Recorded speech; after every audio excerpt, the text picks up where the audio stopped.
Olha lá quem foi que comprou, dos seus amigos, quem comprou imóvel nos últimos 5 anos, a oportunidade está aí. Então a notícia vem pipocando, bombando na imprensa, na imprensa especializada. Esse aqui é o site do próprio STJ, o próprio STJ divulgou, vem divulgando, né, esse assunto.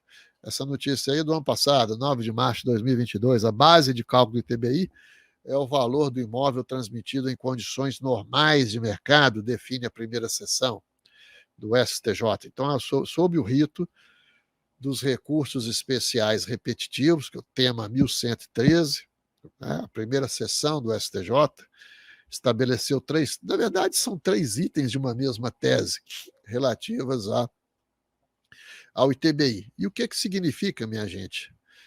Tese firmada no nosso sistema processual vigente, né? Significa aquilo que tecnicamente se chama de precedente, ou seja, um preceito de efeito vinculante para os demais juízes e tribunais.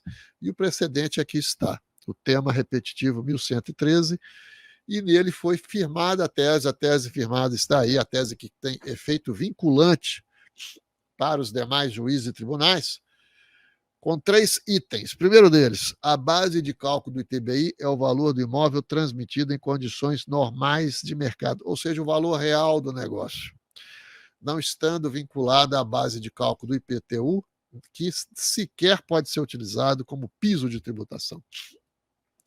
Então, consiste no seguinte: normalmente os municípios, para dimensionar a base de cálculo do ITBI, utilizam lá suas pautas de valores, suas plantas de valores, suas pautas fiscais, utilizam um mecanismo de presunção que tem como ponto de partida o IPTU, né? Então, todo um mecanismo de presunção que faz com que a base de cálculo seja bem mais alta, em regra, do que a base real, do que o valor verdadeiro do negócio. E o que está sendo dito aqui pela primeira sessão do STJ nessa tese firmada é que isso está errado. Não, a base de cálculo é o valor verdadeiro da operação e não a presunção que o município inventou da sua própria cabeça. Né? Segundo item, o valor da transação declarado pelo contribuinte goza da presunção de que é condizente com o valor de mercado, presunção que somente pode ser afastada pelo fisco mediante regular instauração de processo administrativo próprio. E aí menciona o artigo 148 do Código Tributário Nacional, que cuida da hipótese de arbitramento, ou seja, né, quando é que o fisco pode arbitrar o valor do imóvel, o valor do negócio? Somente quando a documentação apresentada pelo contribuinte seja imprestável, seja fraudulenta, não mereça fé. Mas não sendo esse o caso, presume-se a boa-fé, né? Presume-se a legalidade da documentação apresentada pelo contribuinte. Isso é um avanço na prática do nosso direito que sempre considerou, sempre se entendeu, né, que somente o Estado fala a verdade e que nós, particulares, somos todos uns mentirosos, bandidos e salafrários, né? Então, esse tema 1113 é um avanço, dizendo que nós também falamos a verdade, né? Nós também temos boa-fé, o particular, superando aquela tese surrada no direito administrativo, que já caiu no mundo inteiro e só o Brasil aqui sustenta essa geringonça de falar que não, o ato administrativo goza da presunção de legitimidade e tal, e veja que só pode ser infirmada por tese em conta. Não!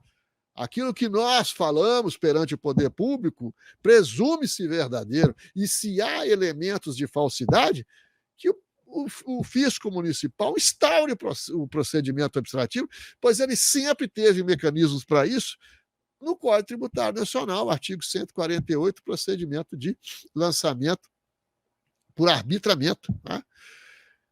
Terceiro item da tese, o município não pode arbitrar previamente a base de cálculo do ITBI com respaldo em valor de referência por ele estabelecido unilateralmente. Pois é, que base de cálculo é essa da qual o contribuinte não participou, né?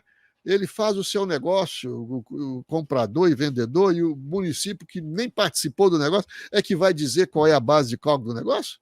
Ora, não dá. Então, foi um grande avanço no direito, né? No direito privado, inclusive, essa tese firmada no tema 1113 do STJ. Aí, o que nós temos? O leading case, então, tese firmada, efeito vinculante para os demais juízes e tribunais, né? Ora, professor, mas se temos tese firmada, não podemos não podemos fazer esse trabalho pelo caminho administrativo? Não, nós não podemos, né? Apesar de ter tese firmada, esse assunto específico, nós não podemos tratar de forma administrativa, porque o leading case não transitou em julgado ainda. Por quê? Porque o município, São Paulo, no caso, interpôs recurso extraordinário. Nós entendemos, tá aí o andamento do assunto, né?